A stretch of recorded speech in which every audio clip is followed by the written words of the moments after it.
Welcome back to the second half of our Voice of the Voter Democratic U.S. Senate debate. In this part, you'll be hearing from 4 other candidates who hope to be their party's nominee. With us are David Costello, who ran unsuccessfully for the nomination this year and was the Democratic Senate nominee 2 years ago. Lizzie Dickerson, who was elected to 2 terms in the Maine House of Representatives, but resigned early in the second term to move to Colorado. Of course, she's back. Dan Kleban, co-founder of the Maine Beer Company in Freeport, and Ashley Webb, a political newcomer from Farmington. Welcome to all of you. The format is the same as it was for the previous hour, so let's get to the candidates' opening statements. We're going in alphabetical order. David Costello. Hi, my name's David Costello. I'm a former senior-level government official, and I'm running for the United States Senate to help in ending the Trump administration's reckless assault on our democracy, environment, and economy, repair the considerable damage that's already been done, and enact reforms to protect against future assaults and ensure that all Mainers, not just the wealthy, are provided with the education, job skills, health care, housing, and other life-enriching resources to thrive. I ran, as was told, in 2024 because I believed that Washington was broken. Well, you can imagine what I think now. To fix Washington, we need to nominate the candidate for the United States Senate whose background, knowledge, and experience most sharply contrasts that with Senator Collins. Having grown up in a working-class family in Old Town and having served for more than 27 years in senior-level government positions, I believe that I'm that candidate. I'm asking for your support. And for more information, check out CostelloForSenate.com. Thank you. Lizzie Dickerson. Hi, thank you for hosting this. And I'd also like to take a moment to acknowledge Mr. Guerrero's family in Biddeford. I'm Elizabeth Dickerson. I am also the founder and an admin on the Maine Aurora Borealis Watch page, which we've got about 80,000 people on there who depend on my space weather forecasting. Some of you might be on there. But I did this because I'm very interested in climate, and President Trump has done about everything he can do to strip away any protections that we have on climate. And the platform that we all have, I think that we've heard tonight, is kind of simple. But the thing that really keeps us from achieving this is one seat in the Senate. And that seat is currently held by Senator Collins. And it's really important for people to vote blue to get that seat in Democratic hands for food security for all, health care for all, housing for all, to abolish ICE, and to reverse climate change and end the war. Thank you for listening. Dan Kleban. Well, thank you for hosting this debate, and thank you to the tireless work of the folks at the Democratic Party for putting this all together on such short notice. I'm not a career politician. I'm a husband and a father raising 15-year-old twins alongside my wife Beth, a nurse from Lubec. When I was in 6th grade, my parents split. I lived with my mom. Shortly thereafter, she was diagnosed with a terminal illness.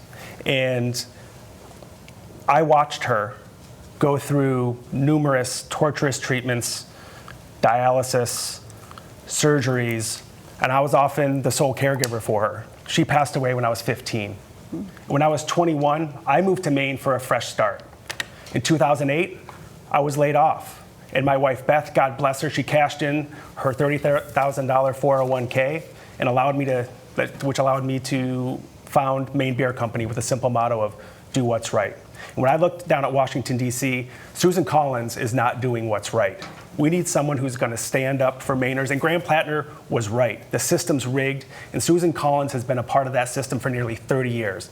I'm going to fight on behalf of Mainers. I'm a new generation of leadership. I will unify this party, and I will beat Susan Collins. Ashley Webb. I'm Ashley Webb. I'm from Farmington, Maine. The biggest thing I'd like to get across is that we need unity. Whoever wins this nomination, we need to show up at the polls, we need to vote for them, and we need to make sure they win no matter what, because what's going on in this country is not right. With the immigration and immigrants being targeted, they're being rounded up like animals. It's not acceptable to allow this to go on in our streets. And then with the trans community, like, we're being dehumanized. They say that we want to hurt people. I don't want to hurt anybody. I just want to use the bathroom. And if they want me to use the men's room, I will, but I don't want to be assaulted. And as far as like this what happened in Biddeford, it's unacceptable. We knew since January that what ICE has been doing with Alex and Renee.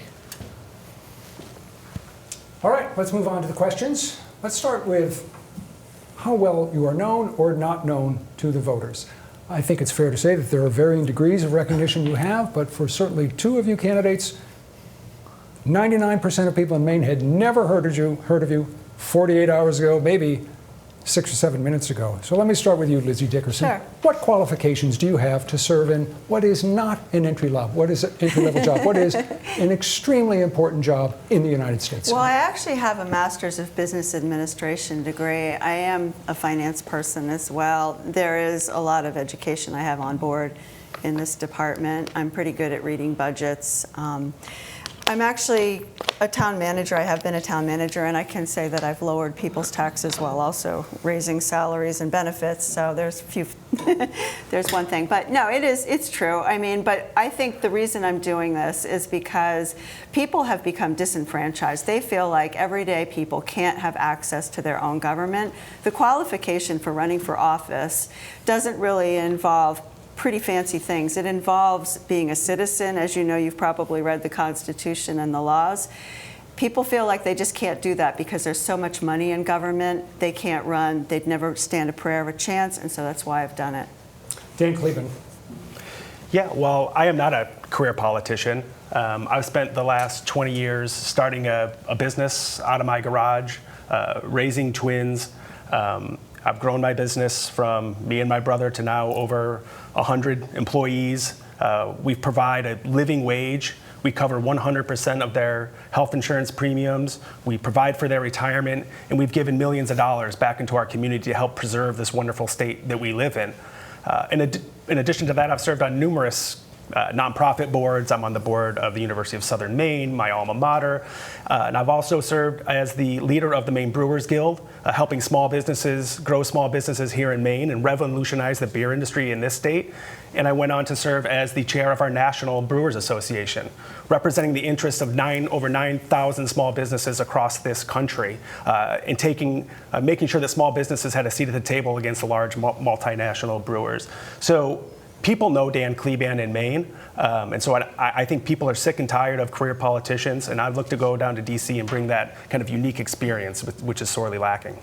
Ashley Webb, what qualifications do you have to serve in the U.S. Senate? Oh, I ran for office several times. Didn't win, but I did run. And then I'm a songwriter, and then I write my own books. And then I suppose my transparency, I wouldn't lie to the people, and I wouldn't deceive the people like we're being deceived right now. Like, we get lied to, smoke and mirrors, like what's going on with ICE, pretending like these victims did something wrong. Like, that's unacceptable. And I suppose the biggest thing is, like, I'm just an angry citizen now, and if I got elected, I'd be an angry senator, and I think that would probably be their worst nightmare. David Costello. Like Dan, I haven't held elective office, but I have, as I mentioned earlier, I've held senior level positions for over 27 years, actually. I was a top aide to Maine Secretary of State. I was a top aide to the Mayor of Baltimore. I was a top aide to the Mayor of Baltimore when he became governor. I also served as a country program manager for USAID and a country team leader for USAID, OTI, in countries like Cambodia, Kosovo, Bosnia, Haiti. I also helped to run the state's Department of the Environment in Maryland. So I've got over 27 years of senior level hands-on government experience. I believe I have the most experience of any of the candidates in this race for the United States Senate. I've also managed, instead of just talking about or legislating about public policy, I've actually managed complex multi-million-dollar operations and programs, not only in the United States, but as I've said, abroad. So I think that kind of perspective, as well as having grown up in a working class family with a single mother, widowed at 28, I think that kind of lived experience is one that's missing in Congress, and I think I could bring that kind of governing experience as well as lived experience, and that's why I believe I've got the most experience of the candidates and would provide the greatest contrast with Senator Collins, who has very little hands-on government experience. Mm-hmm. Wait. Yeah. That statement needs to be called on. Sure. You just said Senator Collins has very little hands-on Senator experience? Collins, I'm talking about the kind of hands-on, get your hands dirty, managing programs and operations, governmental programs. As you know, a legislator will talk a lot about programs, will talk a lot about legislation, but they've never managed, never fully managed the kind of operations and programs that I believe I have. And that's the kind of contrast I'm talking about. Okay, thank you. Yeah. We'll talk specifically about things in Senator Collins' record and maybe President Trump's record, but since we're up to Dan, I noticed you have a platform. It's pretty long. So I guess, you know, this race is not just about one seat, it's about the Democratic majority. Maine is among a small group of states that all the pundits have labeled competitive, toss-up, use whatever word you will. So the Democrat has a chance, right? No matter how long Senator Collins has been in the Senate and her strengths. So what is it you would hope to achieve first and foremost? We've heard the word affordability all year long. That's the big buzzword. But you've got your platform, Dan. Let's say you're elected and you're part of a new Democratic majority. What's the day one agenda for you? Well, one, we need to stop this brutality that ICE is imposing on communities across this country. You know, it just brought home to Biddeford on Monday when Johann Sebastian Guerrero was gunned down. That needs to stop day one. Two, the foreign war in Iraq. That senseless, Iraq or Iran? I'm sorry, Iran. That escapade over there is costing us almost, by some estimates, $100 billion. While at home, people are struggling to put gas into their car and afford. And you mentioned affordability. People can't afford health care. They can't afford housing. They can't afford a quality education. The American dream has all but slipped away from too many Mainers. So yeah, I'm going to go down to Washington, D.C., and I'm going to fight for Mainers. I'm going to stand up to Donald Trump and not be a rubber stamp like Susan Collins has been. But people also want to know, how are you then going to make my life better? And in that plan, the Do What's Right Substack, I lay out a pretty detailed some pretty detailed solutions to that. And I think as a Democratic Party, that's what we need to inspire people on, is someone who started a small business in his garage and has grown it to employ over 100 people and ship beer across the country. And it has really become a bedrock of the Maine economy. I think I have the kind of skills to move the Democratic Party forward. Ashley, you're elected senator. You're part of a new Democratic majority. Where do you start when you get to Washington? I'd reform the health care. I think it's time that we start refunding what was stolen from us. It's made it more difficult to get appointments with doctors because they're understaffed. If you do get an appointment with a doctor, good luck. It could be months before you get in and get treated. I think another thing that should be taken care of is the tariffs. That's what jacked the price on a lot of the products in the stores. I pay more for my coffee. I'm pretty certain a lot of Americans pay more for their coffee thanks to Trump's tariffs on the coffee, and then it's affecting every other product. As far as Iran goes, yeah, that war should be stopped. Like, why are we paying for this never-ending war? Like, every one of those bombs they drop on them, that's more of our tax dollars going away. And then the question is, where did they get the money to fund this? They're not able to fund healthcare, but they're able to fund this war. David? Yeah, I would focus on how do we bring down costs immediately. And there are a couple of things we can do in tandem. One is we can help to raise wages by establishing a national living wage. We can also increase Social Security benefits for retirees who aren't receiving enough income. We'd also, on the cost side, I support Medicare for All. I've supported it since the 1980s. I support universal child care, which would help families with children. I'd support putting a lot more money into federal programs. There are a number of federal programs that would expand housing assistance, first-time home buyers, renters, those kinds of things. So I think that kind of focus, and I think the Democratic Party would focus very much on that. And also, to fund it, we'd look to repeal a lot of the earlier Bush and Trump tax cuts. And Lizzie, Democratic majority, you're in it. What happens on day one? So on day one, we're going to end the Iran war, and then we're going to take a look at health care. The problem with health care is that the insurance companies don't want us to look at it. So it actually would be a lot cheaper to do a single-payer system than what we have now. When I was in the Rockland City Council, I actually did a detailed Excel spreadsheet detailing how much all of this would cost. It is being blocked by people who are making money on those insurance payments. I don't actually have health insurance right now because I can't afford it. And many people are in my position. I work as a realtor. I'm basically a self-employed person. Sometimes I can afford it, sometimes I can't. It's ridiculous. We are the richest nation in the universe. Well, I'm a space weather forecaster, so there you go. But we're the richest nation here, apparently, and we don't have health insurance for everybody. We have to really work on climate. This is another factor that's actually costing us a lot of money. So right there, out of the bat. Rob? We're the richest country in the world, and we are awash in debt. The national debt right now is around $40 trillion. The annual deficit around $2 trillion. It is just exploding, and every expert who looks at this says it is not sustainable and it will end badly. However, neither Democrats nor Republicans in the White House or in Congress have shown any interest in about 25 years in addressing this challenge. Ashley Webb, if you were in the U.S. Senate, how would you address the deficit problem? And please give me specifics. I think cutting spending, looking for waste, fraud, and abuse. That's the best way to cut the spending.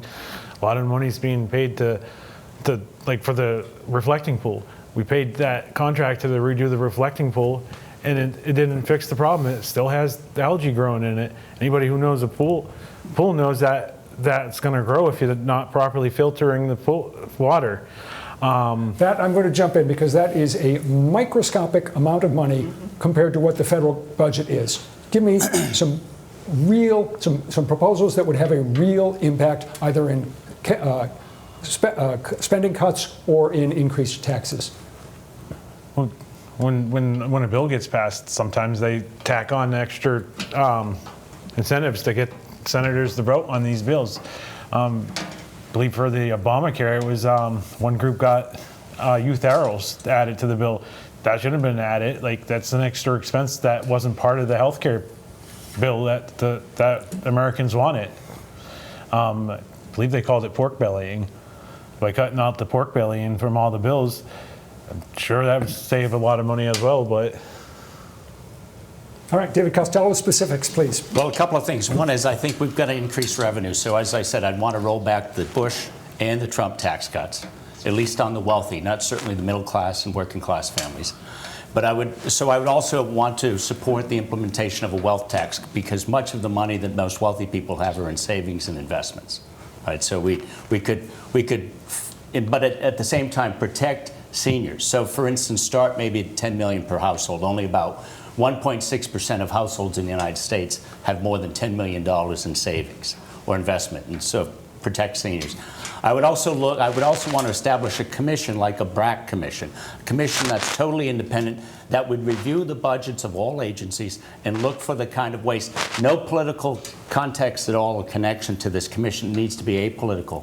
And also made up of experts who could actually dive in and point to and rank programs and zero out budgets, or at least propose zeroing out budgets. So for instance, in the Defense Department or DHS, looking at particular programs and divisions and looking at those budgets and being apolitical and focused on, again, on identifying, as experts would, what are the most costly and effective programs. Lizzie Dickerson? Yeah, so military spending, it's a matter of priorities. So we value military spending over investing in feeding children. It's a problem. That would be the first thing I'd go to. Dan Kleban. Yeah, well, I mean, as the father of teenagers, I mean, I worry that we are literally mortgaging their future away. And I think every parent probably feels the same way I do.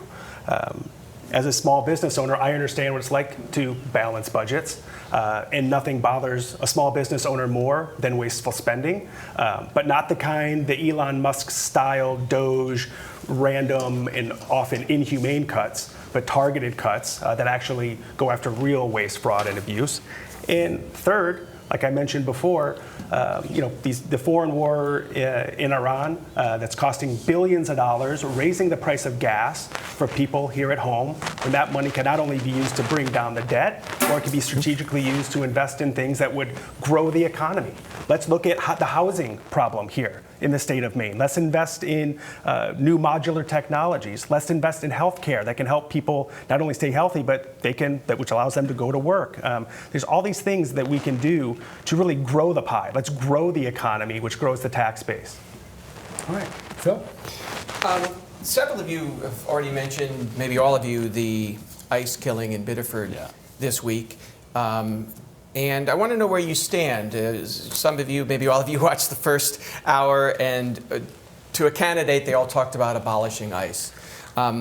That may be your goal, but as Rob noted in the last hour, with Trump as president and Republican control of Congress for now, maybe that's not going to happen. So I want to ask you, in the short run, what kind of reforms would you like to see imposed on ICE, or strings attached to some of the appropriations that the agency gets? Their funding has tripled in the past couple of years. I think we're up to you, David Costello. Yeah. Well, certainly I would support the dismantling of ICE, but understanding your question, I would say that if we take over Congress, if we flip one of the houses of Congress, we've got the ability of the PERS to help to attach those strings much more effectively. So I'd certainly look for any ICE agents having sufficient training, making sure that they've passed all of the training that even, say, the state police are required to do in the state of Maine.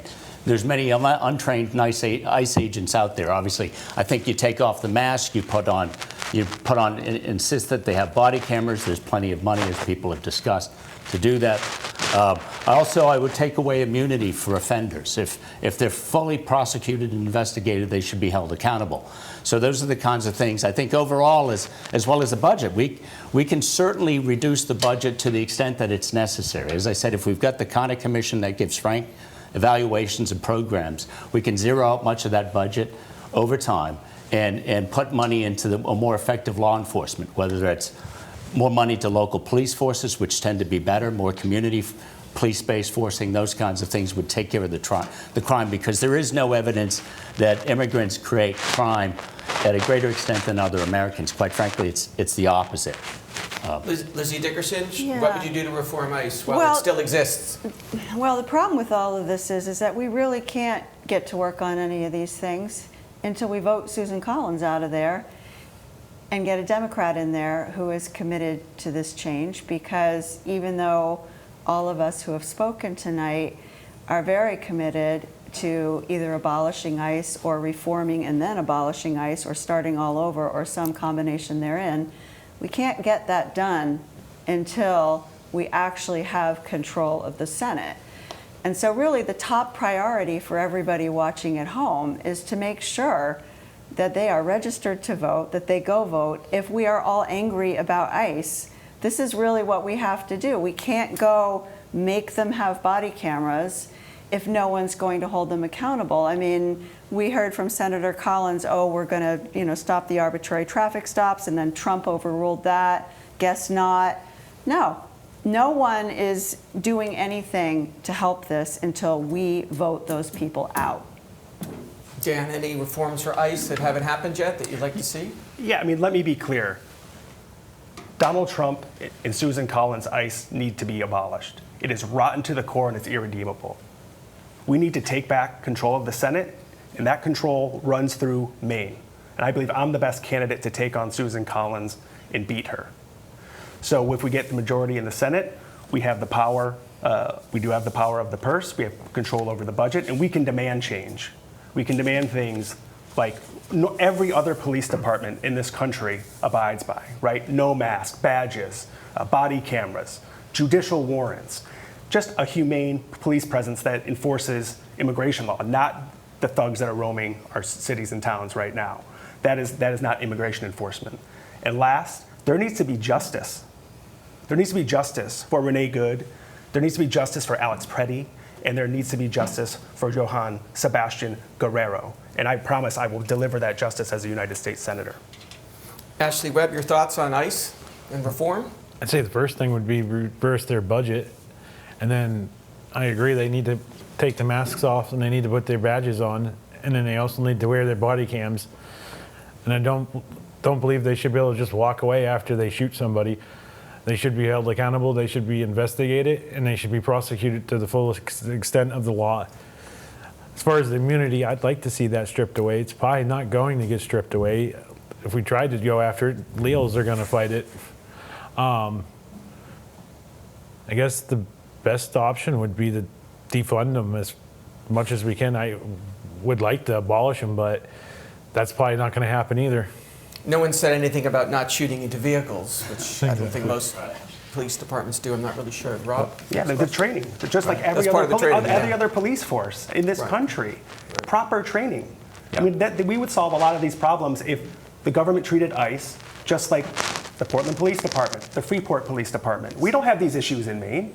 It's more a political instrument as Yeah. opposed to a public safety instrument. Yeah, And the it's problem is- purposely political design by the Trump administration, and it should absolutely be abolished. With quotas, right? There's a number he There are wants. quotas. I 2,000. think that's, Stephen Miller is fond of discussing how he's juiced up ICE and having quotas because it is really a political instrument. It has very little to do with public safety or security. And it has very little to do with immigration enforcement. Right. This is about sowing fear in our communities. And it's not just affecting, the people in our communities, it's affecting small businesses. Yeah. I mean, one of my favorite bakeries in Portland is owned by an immigrant who's here lawfully, a United States citizen. She employs immigrants who are here lawfully. I remember last winter when ICE came into Portland, I went into her shop, none of her workers were there. I said, well, where is everybody? She's like, I'm too afraid for them to come to work. I told them to stay home. But Dan, should people be deported if they came to this country illegally and there is a deportation order signed by a judge?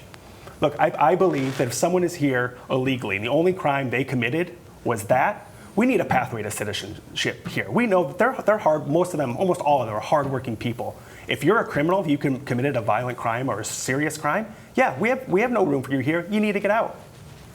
Anyone else on this topic before we shift gears? yeah. Go ahead, Lizzie. Yeah. Lizzie, before you well, answer, I'm just yes. going to come in because I think David's microphone is rubbing up against okay. his jacket. So you go ahead. No. You go ahead and answer. Well, and I I'm was just going to say that it's an address this. interesting Thanks, moment Bob. in states' rights versus federal rights because, we keep getting ourselves into these tangles with the federal government thanks to Trump. And, you heard that from Shenna when she was up here, how she's had to deal with that. But also, our Attorney General has been talking about suing over this, and I think that would be a really good approach. If we just, as a state, keep on that pressure on the federal government to keep pushing that, yes, this is a federal issue, however, you are in our state, and any legal means that we can find to continue filing lawsuits against the federal government, I say sue early and sue often. Rob, new question. You've all got changes that you want to make, and they are pretty profound given the political makeup in Washington. Right now, it may be different come January, but right now, Republican president, Republican Senate, Republican House. Here's my question. Why is the Democratic Party so unpopular with so many voters? Which is not to say that the Republican Party is tremendously more popular, but it does hold the power right now. So to repeat, why is the Democratic Party not appealing to voters more persuasively? Let me ask you that, Lizzie Dickerson. Yeah, I was jumping up and down wanting to answer that because I've been doing a lot of doors and I've been talking to a lot of people who have been answering this very question. The Democratic Party is becoming more popular in many respects with folks, but it's messy. So some people are unenrolling because they're upset over what happened with Graham Platner. Some people are re-enrolling. They're upset because they feel that the Democrats are, and this is a quote from one of the people at my doors, just like the Republicans. All they're interested in is the money. They take the big money. They just do whatever the big money says to do. Now I'm just quoting what my constituents or people are saying. But I think that's shifting with everything that's been going on with ICE, with everything that's been going on with the war. I think it's shifting. I think people are starting to say, listen, Democrats, if you can finally deliver on something here, we're willing to support you. But they're angry, they're disillusioned, but they are ready to throw in their support. We've just really got to follow through on the promises. Dan Kleban, same question. Yeah, I mean, you're right. The reputation of the Democratic Party is in the toilet. And I think the reason it is because we've lost focus of being the party about kitchen table issues. That's what people, when I go down to the tasting room after a day at work, I have a beer at the bar, people don't come in talking about cultural issues. I mean, I think that's a red herring that's been thrust upon us and we take the bait every single time. What people come in and talk about is the fact that they can't afford the house, they can't afford a mortgage. They can't afford to put groceries on the table. They can't afford health care. They can't afford education. We need the party that starts talking about and focusing on those issues. Why aren't we talking about transitioning to a green energy economy where the cheapest the cheapest energy comes from green energy to lower electricity bills. Why aren't we talking about childcare? As an employer, I understand how important, and as a dad, I understand how important childcare is. You know, my wife and I had twins. When we just started the brewery, I wasn't paying myself. My wife was a nurse. We'd have to pass them off in the night because we couldn't afford childcare. I wouldn't see my wife sometimes for a week. Let's focus on childcare. Let's cut the cost. Let's raise the wages of our childcare providers. I mean, these are the kind of issues that care about, and these are the kind of issues that Susan Collins, she frankly doesn't even talk about. All right, I want to jump in because your time's up. Ashley Webb. I think the biggest issue, like with the ACA, we said that we were going to stand by that and we weren't going to vote and we were going to keep the government shut down until we passed it. Unfortunately, that got passed and a whole bunch of people got hurt in the process of shutting down the government. A lot of government workers, they didn't get paychecks while the government was shut down, while they were saying we want to keep our ACA. And then the Democrats in office, several of them crossed the aisle and voted and took away the ACA credits. Now people are paying higher health care costs because of it. Some people losing their insurance because they can't even afford it. I think what the biggest thing we should do is when we say we're going to do something, we should do it, and we should stand by it and stay united as we stand by it. And David Costello. Yeah, I agree. Excuse me. We've got to deliver. I mean, we've got to deliver on all of the things that we've been supporting for 30 years, which is universal child care, universal health care, universal paid medical and family leave, the kind of federal programs, housing assistance, that will address the kinds of concerns that Dan mentioned that people come to talk about in his brewery. Because those are the concerns of average working and middle class families. We need to address those, and we can, because that's what the collective instrument that government's supposed to do. So it really is about providing Medicare for all eventually, bucking up the ACA until we get it. It is about universal child care. I've got 4 kids, so I know what child care costs are. It's like sending a kid to college when they're a toddler. So I mean, it's about housing and rental assistance. That's what people are concerned about. When Democrats start to deliver, then we will obviously get a lot more support. And I think we're going to win support anyway. We want to end the war. We want to abolish ICE. You know, paramilitary. We want to improve, you know, the elections in terms of making sure they're free and fair and secure, and obviously taking money out of politics. And green energy. I was helped to actually coordinated the state's climate and clean energy action plan in Maryland. It was a leading plan. So, I mean, there's a lot we need to do, but if Democrats deliver, the support will follow. Okay, thank you. Phil. You just said you're for Medicare for all. Is everyone on this panel? Dan, no? Yeah. I mean, Okay. It's incredible. Just checking. Just checking. That's 8 for 8 with the candidates tonight. That's amazing. I'm actually on Medicare. Oh, okay. Well, there you have it. So let me ask the question then this way. We asked this in the previous panel. We're all here tonight because Graham Platner withdrew from the race last week. As you know, he had a lot of plans on health care, was advocating Medicare for all. He talked about tax reform in a number of ways, curbing corruption, defending democracy. Excited a lot of people with his enthusiasm and how he talked about those issues. I think we're up to you, Lizzie Dickerson. Tell me one idea that you recall from Graham Platner's campaign that you would embrace and pursue if you went to Washington. Well, I mean, I think that it isn't so much about the ideas that he had, because he was talking about things that people have been talking about for a long time. He really didn't bring up a whole lot that was new. But I think that what happened is that he had a way of getting people excited about doing those things and about voting to support those things. And I think it's really important for us to keep people on board, that people realize that sometimes you don't get the win you think you're going to get, but that doesn't mean you give up. And so to me, what's really important is to be out there in the streets and in the communities, and that's why I'm doing this, because people really need to not give up. Just because you didn't get something that you thought you were going to get, we still have to fight. Dan, Kleban? Yeah, Graham Platner was right. The system is rigged against hardworking Mainers. I was collateral damage of a rigged system. I graduated I put my way through undergraduate and law school with the help of my wife. I graduated with $200,000 in student loan debt.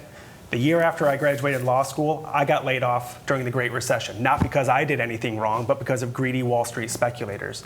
My wife and I were wondering what we were going to do. I decided I was going to try to do something to show that business could be a constructive force for the state of Maine. So I built Maine Beer Company and provided, again, living wage, health care, giving back to the environment. But look down in D.C. right now. Susan Collins is D.C. You have congressmen, congresswomen engaged in insider trading. That needs to stop. They should not be able to trade individual stocks. All of their holdings should go into blind trusts. You have insiders, government officials betting on prediction markets, on foreign policy. How disgusting is that? And we have a president who's using the Oval Office as some sort of get-rich-quick scheme and bragging about the billions of dollars that he's stuffing into his pockets, his son's pockets, and his friends' pockets. And Susan Collins, she's taken, I just read the other day, taken money from 100 different billionaires for her campaign. Who do you think she's looking out for? I'm going to look out for you. Ashley Webb? Well, the biggest thing that I liked about his campaign was he talked about going after corruption and setting term limits for the Supreme Court. I believe that, that's one way to weed out the corruption. These candidates are becoming, and judges are becoming complacent, and they're just doing what corporations want.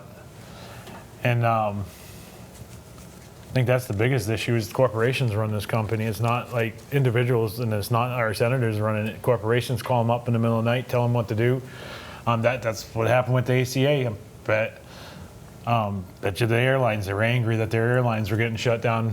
And that's one of the reasons why I think going after the corruption, getting out of our politics is the best way they handle it. David Costello, you shared a number of forum stages with Graham Platner. What do you take away? I did, and Graham actually said he voted for me a few years ago. How's that? Well, actually, I was meant to be the change agent, the change candidate in 2024. And I argued then, and certainly Graham agreed, is that we need to change the system. Fundamentally, the most important thing is we've got to take money out of politics. If we're going to reform our governing practices and institutions, money corrupts everything, and disinformation now, but certainly money is at the core. And so I would very much support comprehensive campaign finance reform, public financing, reduced media rates for candidates who meet thresholds, certainly ban gerrymandering, ban the filibuster. Look at the United States Senate. The Senate structurally is obscenely undemocratic. That's why we've got a Supreme Court the way it is. It needs to be revised. We need term limits in Congress as well as at the court throughout the federal judiciary, retirement requirements. There are so many reforms we need to undertake, and that's what I liked about what Graham was talking about as well, is the energy behind reform, transformation, transforming our government. But the most important thing, and I said this to him, if you really want it, because he always talked about mobilizing and organizing people, go after the money, because even Republicans are sick of the influence, the corrupting influence that money has, not only in our politics and government, but throughout our society. So I would say money is the biggest issue to address. Thank you. If one of you is elected to the United States Senate, you're going to be dealing not just with domestic issues, but with issues overseas that involve life and death decisions. Ukraine, Iran, Israel, to name just a few. Let me ask, what experience do you have, each of you, in the field of defense and national security? Dan Kleban.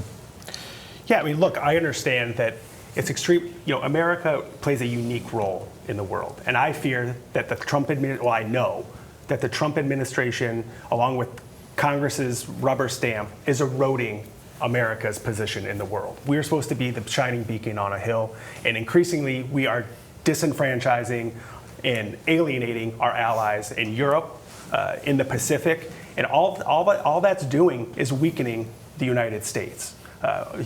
President Trump. I'm going to jump in. Yeah. That's a criticism of the Trump administration, which is valid as an answer to another question. Yeah. But the question was, what is your experience in the fields of defense and national security?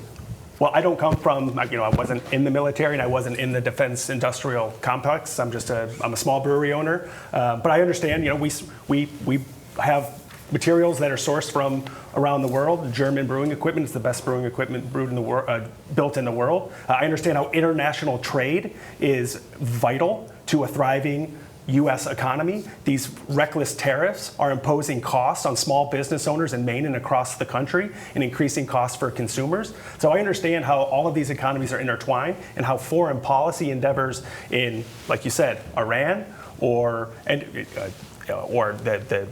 Maduro in Venezuela are weakening our position. And I think that ultimately, at the end of the day, weakens our economy. Okay, Ashley Webb. I don't have any experience.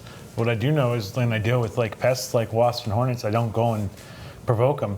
Like attacking Iran, we provoked them. Like personally, I don't think we should have done that. I think we should have left them alone. They weren't doing anything to us. I mean, as far as I know, there wasn't any threats they were making towards us. And the claim that they were making nuclear weapons, I don't think they found any evidence of that.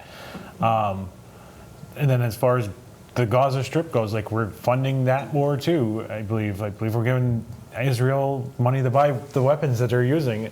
Don't think we should be doing that, but because we're provoking them as well. I think we should just pull out of that altogether. David Costello.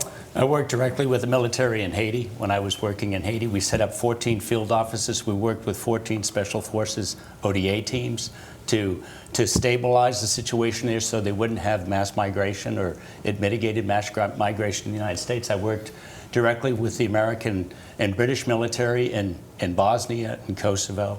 There we were trying to undermine nationalist governments like Milosevic, or at least reinforce the Dayton Peace Accord. So I've had very specific, often day-to-day actions with both the United States and NATO militaries on projects and programs when I worked for USAID in those countries. That doesn't mean I don't think we can find fat in the defense budget. You know, we're spending $1.7 trillion collectively between us, $1 trillion annual, the United States, and our allies, $700 billion. Compared to Russia and China collectively, that's $500 billion. So we're spending enough money, but we're not spending it as smartly as we should. So I wouldn't be afraid of criticizing and, again, looking at the commission to force the kind of reforms that cut the waste. And the defense budget is certainly the biggest budget where there's a lot of waste in the United States government. Lizzie Dickerson. Yeah, well, I think what's really important here is not whether you've had experience doing, and I think it's great that David's done these things and everybody's done what they've done, but what's important is that somebody with a brain gets in there and says to themselves, why are we even here in the first place? And why did this person even become the president of this country? Because if you are a student of history, which I have been as part of my public policy education, you start asking questions and you start wondering who's playing the great game here. Because many of these leaders in the world who we are having such problems with have often been installed there by our very own government, or encouraged to be there because of our government's interest in either natural resources or some political maneuvering that they may gain by having control over that particular country. So we really just need people with backbones to serve in our government capacity, who are willing to take on those hard questions and not just rubber stamp allowing these alliances to develop on the basis of making more money. All right, I'm going to jump in. We have time for one more question, but we're up against the clock, so if you could answer this one concisely, 30, 40 seconds, that would be great. Phil, you get the last shot. Okay, well, I'm going to bring up something new. We're approaching 3 years since the Lewiston mass shooting, and most Democrats last November supported Question 2, a red flag law, which allows families to start the process to remove a gun from someone who's dangerous or threatening or in a crisis. It passed easily. If you were to go to Washington, what would your top priority be to improve gun safety? Dan Kleban. Yeah, I mean, I'm a proud gun owner. We have a long history in the state of Maine of responsible gun ownership. Thousands of Mainers own firearms and use them responsibly. I do think there is room for common sense gun reforms, universal background checks, closing down the gun show loophole, getting rid of ghost guns, where someone can buy a gun and ship it into another state and it wouldn't be able to be tracked. I think there's a lot of common sense, safe, in my house, everybody knows where my guns are. They know where the safe is, and my kids do not have access to that. They don't know the code. So safe locking up your guns. I think there's a lot of different things that we can do to make sure that firearms are used safely. But as a proud gun owner, I'm proud of our heritage here in Maine, and I think people should be able to continue to enjoy that. Thank you. Ashley Webb? I think a national red flag law would probably be more appropriate. If you're a danger to society, you shouldn't have a gun. I'm sorry about that. Like, these shootings are happening almost every day. When you hear about it on the news, it's like, why is this happening? As a nation, we shouldn't allow dangerous people to own guns. David Costello? I grew up, two of the most exciting things I did growing up in Old Town was learn how to hunt and shoot responsibly. But ever since I worked for Ted Kennedy as a teenager, I've supported a broad range of gun safety legislation. And I would go further than Dan. I would support an assault weapons ban, which I've supported certainly in the 90s, would continue to work hard to get it. I would support Chris Murphy's efforts in the Senate, for instance.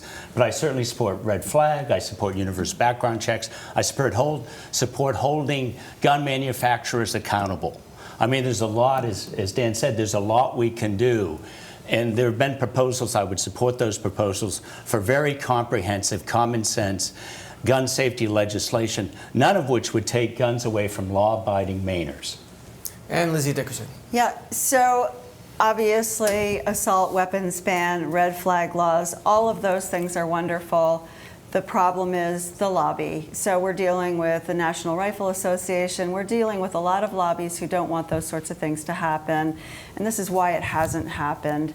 But, obviously you can have responsible gun ownership. That's great. But for all of the people who are domestic violence survivors or all of the people who have been in these tragic situations where they've lost loved ones, we have to get people out of government who are beholden to lobbyists and special interest organizations, and we have to enact actual responsible laws, such as the red flag laws and the assault weapons ban. We have to do it because people are going to continue to die, and it's more important to do those things to protect people than to protect your seat in Congress. We are out of time. We thank you all for joining us this evening. We thank you for watching at home.